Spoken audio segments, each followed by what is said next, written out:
Lift up your heads, O ye gates, and be lifted up, your everlasting doors, and the King of glory shall come in. Who is this King of glory? זהו שערים ראשכם והינשאו פתחי עולם. זהו שערים ראשכם והינשאו פתחי עולם. ויבוא מלך הכבוד, מי הוא זה? מלך הכבוד, אדוני עזוז וגיבור, השם גיבור מלחמה. מלך הכבוד. Heads up! Lift up your head, lift up, O ye gates, lift up, be lifted up, lift up, you everlasting doors. lift up your heads, Lift up your head, lift up, O ye gates, lift up, be lifted up, you everlasting doors. lift up your heads. And the King of glory shall come in. Who is this King of glory? The Lord strong and mighty, the Lord mighty in battle.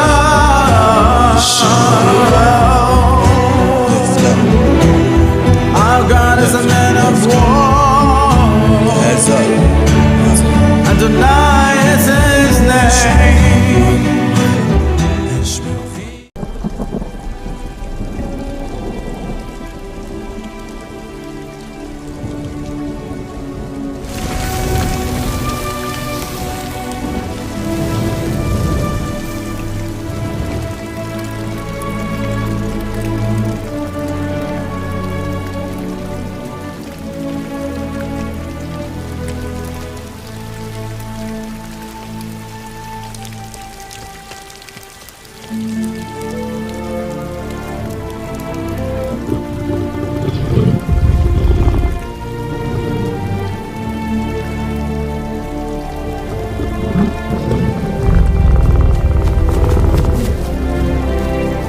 Your Majesty.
This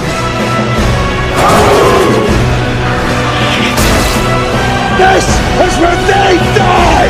On these shield boys! This is blasphemy! This is madness! This is order!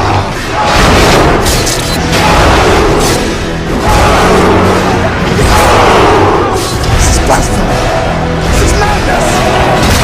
This is order!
Persian cowards!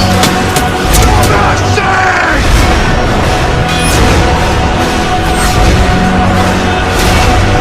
This is blasphemy! This is madness!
Well, more speculation has been raised on the reasons for NATO's intervention in Libya. And as RT's Laura Emmett reports, the organisation may have been trying to prevent Gaddafi from burying the American buck.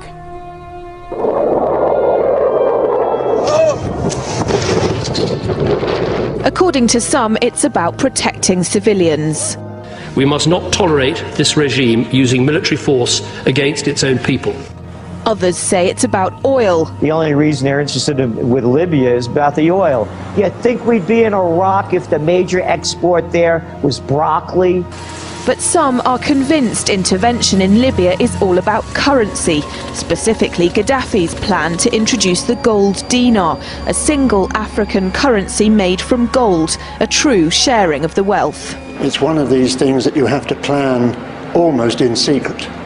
because as soon as you say you're going to change over from the dollar to something else, you're going to be targeted. There were two conferences on this, one in 96 and another one in the year 2000, called the World Mataba Conference, organized by Gaddafi. And everybody was interested. I think most countries in Africa were keen. Gaddafi didn't give up. In the months leading up to the military intervention, he called on African and Muslim nations to join together to create this new currency that would rival the dollar and euro. They would sell oil and other resources around the world only for gold dinars. It's an idea that would shift the economic balance of the world. Countries' wealth would depend on how much gold they have, not how many dollars they trade. And Libya has 144 tons of gold. The UK has double that, but 10 times the population.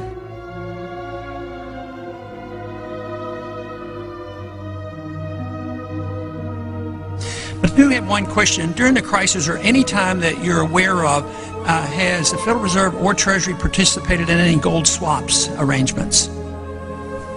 The Federal Reserve does not own any gold at all. We have not owned gold since 1934. The Federal Reserve does not own any gold at all. We have not owned gold since 1934. The Federal Reserve does not own any gold at all. If Gaddafi had an intent to try to reprice his oil or whatever else the country was selling in the global markets and accept something else as a currency, or maybe launch a gold dinar currency, any move such as that would certainly not be welcomed by the power elite today who are responsible for controlling the world's central banks. So yes, that would certainly be something that would cause his immediate dismissal and the need for other reasons to be brought forth for removing him from power. It's happened before. In 2000, Saddam Hussein announced Iraqi oil would be traded in euros, not dollars. Sanctions and an invasion followed. Some say because the Americans were desperate to prevent OPEC from transferring oil trading in all its member countries to the euro. The UK's gold is kept here in a secure vault somewhere in the depths of the Bank of England. As in most developed countries, there's not enough to go around. But that's not the case in places like Libya and many of the Gulf states. A gold dinar would have given oil-rich African and Middle Eastern countries the power to turn around to their energy-hungry customers and say, sorry, the price has gone up and we want gold. Some say the US and its NATO allies literally couldn't afford to let that happen. Laura Emmett, RT, London. President Obama unequivocally putting Muammar Gaddafi on hold in a phone call to German Chancellor Angela Merkel. The president said Gaddafi was using mass violence as his only means of staying in power, that Gaddafi had lost legitimacy, and for the first time, that Gaddafi should leave now. And late last night, the White House rolled out new sanctions against Libya, blocking bank accounts and freezing the assets of Gaddafi, his regime, and Senior and his children. The president had held back on calling for Gaddafi to step down until U.S. citizens were safely out of the country. Today, the president intensified the pressure. Ross. Joel Brown at the White House. Well, right now, diplomats the world over are scratching their heads on how to manage the situation in Libya. And on top of sanctions, Colonel Gaddafi now faces the possibility of a no-fly zone over his country.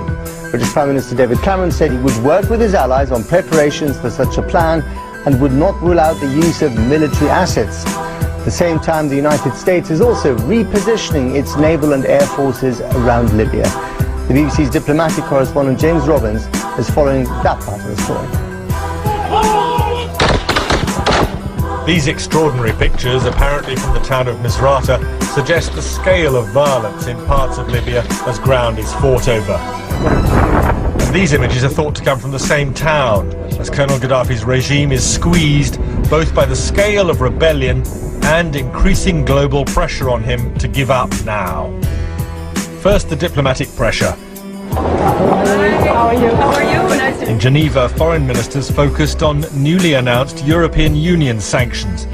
They're important because 85% of Libya's energy exports are to Europe. Hillary Clinton said no military action was pending, but at Westminster the Prime Minister made clear the option of enforcing a no-fly zone over Libya is being worked on. We do not in any way rule out the use of military assets, We must not tolerate this regime using military force against its own people. And in that context, I've asked the Ministry of Defence and the Chief of Defence Staff to work with our allies on plans for a military no-fly zone.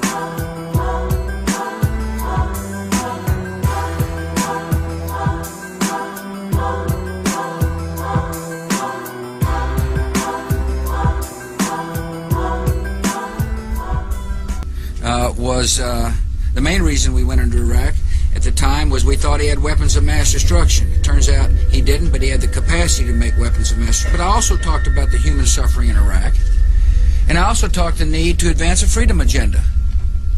And so my answer to your question is that imagine a world in which Saddam Hussein was there, stirring up even more trouble in a part of the world that had so much resentment, and so much hatred, that people came and killed 3,000 of our citizens.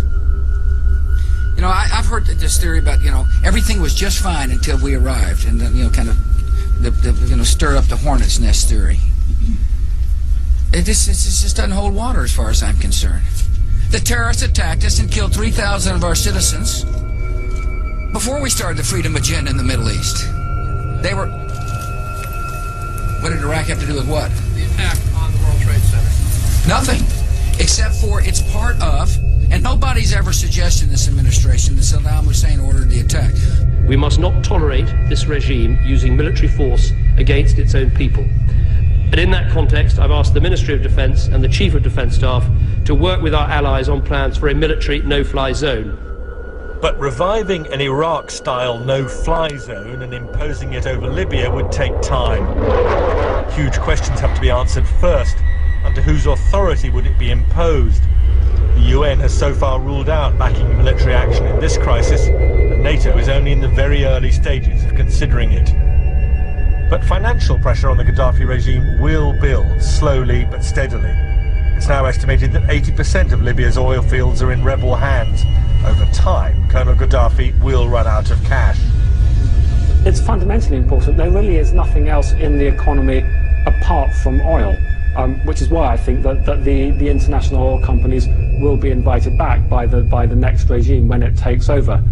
The greatest pressure on Colonel Gaddafi is internal, from his own people. He's lost large parts of his country to the rebellion, with the east of the country fully in opposition hands. Libya's second city, Benghazi, was the first to fall. There's been fierce fighting at Misrata, particularly to control the airbase. There are towns outside Tripoli which remain in the hands of Gaddafi loyalists, including Sirte, Colonel Gaddafi's birthplace. But the focus is still on the capital itself.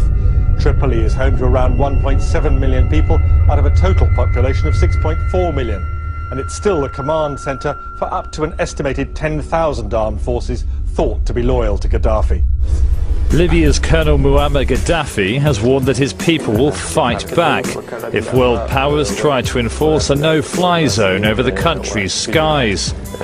Gaddafi told Turkey's TRT channel that the West only wanted to take action so it could seize control of Libyan oil.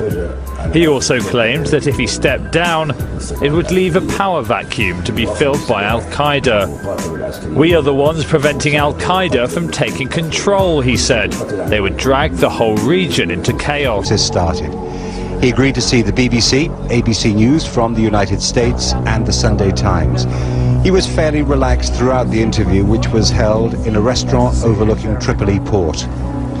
He said the UN sanctions resolution against Libya was illegitimate. And then he was asked if he'd ever leave the country.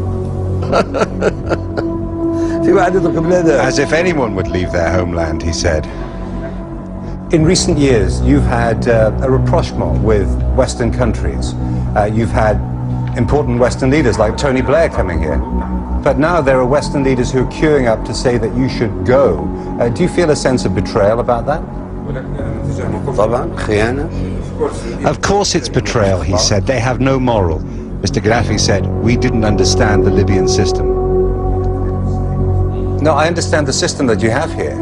But internationally, you're regarded as the leader. You don't understand the system here. No.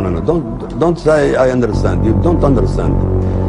And the world don't understand the system here. The popular system here. The authority of the people. You don't understand it. But how do the people show their authority then? Because some who've gone out onto the streets to protest say that your people have shot at them. No demonstration at all in the streets. أنت شفت مظاهرات? Did you see demonstrations? Yes, I have, yes. Where? I saw some today. I saw some in Zawiya. Yesterday I saw demonstrations. هذه supporting us. No, they're not supporting They us. are not against us. Some were against you and some were for No, no one against us. Against me for what? Because I am not president. They love me, all my people with me. They love me all. But if they do love They will die to protect me, my people. If you say they do love you, then why are they capturing Benghazi and they say they're against you there? Why are they in... It is Qaeda, it is Qaeda, it is Qaeda, not my people. It is Qaeda. Al-Qaeda? Qaeda, yes. They came from outside. So they're the people pulling down the posters and putting up the flag of the king? It's Al-Qaeda, he said. They went into military bases and seized arms. He said they went into military bases and seized arms.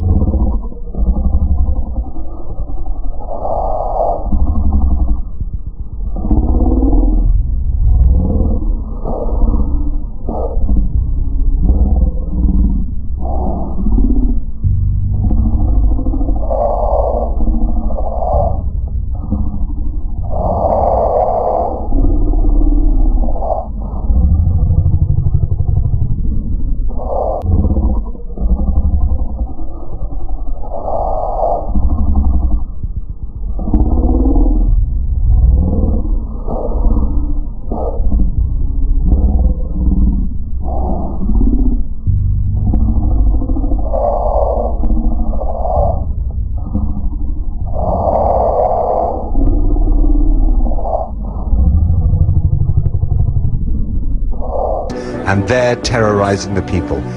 The people who had the weapons were youngsters. They're starting to lay down their weapons now as the drugs Al-Qaeda gave them wear off.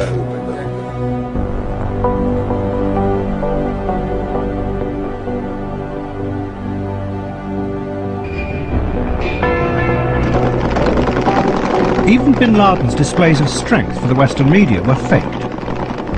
The fighters in this video had been hired for the day and told to bring their own weapons.